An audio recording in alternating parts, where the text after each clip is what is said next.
teman-teman semua, perkenalkan nama saya Maria Chelsiana Evangelista atau biasa dipanggil Chelsea.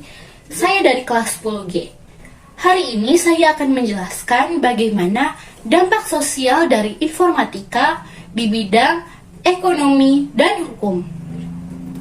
Jadi dampak-dampak ini akan terdiri dari dampak positif dan dampak negatif. Langsung saja kita mulai ke video penjelasannya. Jadi yang pertama yaitu di bidang ekonomi. Dampak positif di bidang ekonomi yaitu produktivitas dunia industri semakin meningkat. Kemajuan teknologi akan meningkatkan kemampuan produktivitas dunia industri baik dari aspek teknologi industri maupun pada aspek jenis produksi. Ada juga yaitu pertumbuhan ekonomi akan semakin tinggi. Persaingan dalam dunia kerja sehingga menuntut pekerja untuk selalu menambah skill dan pengetahuan yang dimiliki. Lalu semakin maraknya penggunaan TIK akan semakin membuka lapangan pekerjaan. Selanjutnya yaitu dengan fasilitas pemasangan iklan di internet pada situs-situs tertentu akan mempermudah kegiatan promosi dan pemasaran suatu produk. Lalu perusahaan dapat menjangkau pasar lebih luas karena pembeli yang mengakses internet tidak dibatasi tempat dan waktu. Perusahaan tidak perlu membuka cabang distribusi. Pengeluaran lebih sedikit karena pegawai tidak banyak. Lalu harga barang lebih murah karena biaya operasionalnya murah. Selanjutnya yaitu bisnis yang berbasis TIK atau yang biasa disebut e-commerce dapat mempermudah transaksi bisnis suatu perusahaan atau perorangan. Kemudahan mencari produk barang dan jasa dengan bantuan internet. Lalu beragamnya aplikasi jual beli secara daring memudahkan banyak orang mencari produk barang dan jasa yang asli dari toko resmi. Berkembangnya transaksi non-tunai yang memudahkan proses jual beli. Saat ini sistem transaksi non-tunai atau cashless lebih dipilih oleh banyak orang karena alasan keamanan dan kenyamanan. Lalu ada terbukanya banyak lapangan pekerjaan baru yang mengurangi tingkat pengangguran dengan berkembangnya ilmu pengetahuan dan teknologi. Banyak jenis pekerjaan baru yang dibutuhkan untuk mengikuti perkembangan zaman, sehingga menekan angka pengangguran. Misalnya membuat konten media sosial yang dimanfaatkan untuk periklanan sebuah produk, barang, dan jasa. Lalu mudahnya proses ekspor dan impor yang dapat menambah devisa negara. Dengan beragam transportasi dan sarana pendukung, proses ekspor dan impor suatu negara berjalan lebih cepat.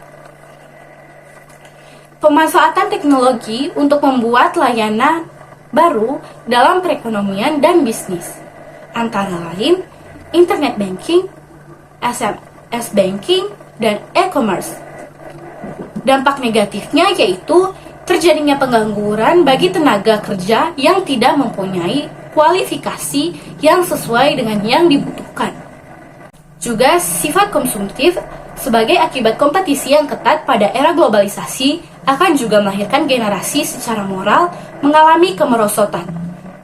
Konsumtif yaitu boros dan memiliki jalan pintas yang bermental instan. Adanya aksi tipu-menipu dalam proses jual beli online yang dapat merugikan beberapa pihak. Dengan jaringan yang tersedia seperti yang terdapat pada beberapa situs yang menyediakan perjudian secara online, para penjudi tidak perlu pergi ke tempat khusus untuk memenuhi keinginannya. Resistensi membeli secara online. Bagi orang awam yang belum pernah bertransaksi secara online akan merasa janggal ketika harus bertransaksi tanpa bertatap muka atau melihat penjualnya. Belum lagi ketakutan apabila pembayaran tak terkirim atau tak diterima, atau barang tak dikirim, atau bahkan barang dikirim tetapi tak diterima. Ada juga terjadi persaingan bisnis. Masuknya perusahaan dan bisnis luar negeri ke Indonesia dapat menimbulkan persaingan dengan bisnis lokal. Apalagi jika lebih banyak orang menyukai produk luar daripada produk buatan anak bangsa. Selanjutnya, ada kekurangan lapangan pekerjaan.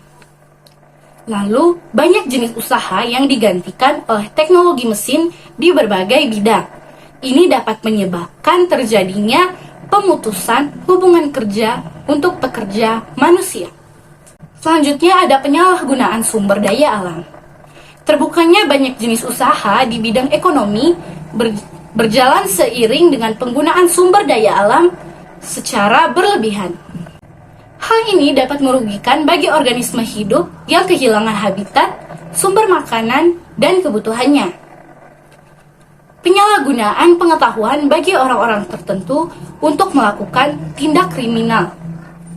Kita tahu bahwa kemajuan di bidang pendidikan juga mencetak generasi yang berpengetahuan tinggi tetapi mempunyai moral yang rendah. Contohnya, dengan ilmu komputer yang tinggi, maka orang akan berusaha menerobos sistem perbankan dan lain-lain. Yang kedua yaitu bidang hukum. Dampak positifnya bagi bidang hukum yaitu yang pertama, mempermudah masyarakat untuk memperoleh informasi mengenai hukum-hukum. Perkembangan ilmu pengetahuan dan teknologi di dalam masyarakat memberikan kemudahan untuk memperoleh informasi tentang hukum, membantu terkuaknya kasus yang merugikan. Misalnya yaitu kasus kejahatan yang menjadi viral dan mendapat dukungan masyarakat. Selanjutnya yaitu media bagi rakyat untuk menyampaikan suara terhadap kinerja lembaga hukum. Lalu membantu merekam dan menyimpan suatu perkara untuk dijadikan alat bukti hukum. Selanjutnya yaitu membantu menyiarkan kebijakan dan aturan dari pemerintah pada rakyat secara luas di Indonesia ini. Selanjutnya yaitu memperketat pengaturan berlandaskan hukum yang ada di Indonesia. Membantu meningkatkan sistem demokrasi yang dijalankan oleh rakyat. Lalu ada kegiatan komunikasi untuk keperluan politik ataupun kepentingan lainnya yang berhubungan dengan hukum yang menyebabkan tersampainya informasi dengan cepat. Selanjutnya yaitu penegak hukum dapat dengan mudah memantau dan dapat cepat tanggap menghadapi permasalahan yang timbul di dalam masyarakat. Baik itu pencurian, perampokan, penyelundupan, dan penggunaan narkoba.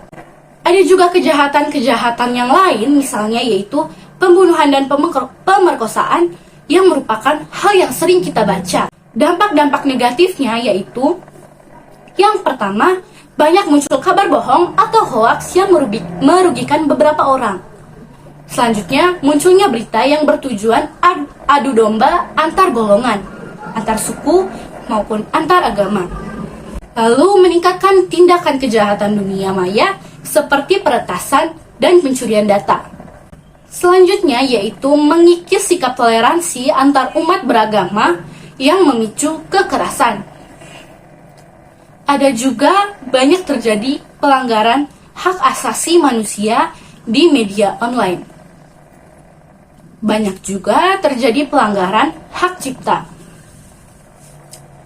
Lalu muncul kasus perundungan cyber atau cyberbullying.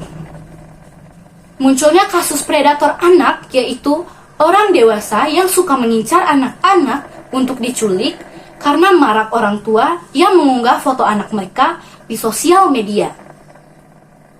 Selanjutnya yaitu maraknya kasus penipuan berbasis online yang memicu perancangan Undang-Undang Dasar Perlindungan di dunia maya. Banyaknya kejahatan di dunia maya atau cybercrime yang mulai dari hacking ke server pemerintah dan merugikan banyak orang. Selanjutnya yaitu memunculkan berita-berita yang tidak benar mengenai hukum di Indonesia. Tentunya dapat membuat disintegrasi terjadi di tengah-tengah kehidupan bermasyarakat ini. Adanya para provokator akan membuat orang terpengaruh sehingga masyarakat yang merasa itu benar akan membuat kerusakan, baik itu kerusakan secara kecil maupun kerusakan yang besar. Itu saja dari saya, sekian dan terima kasih.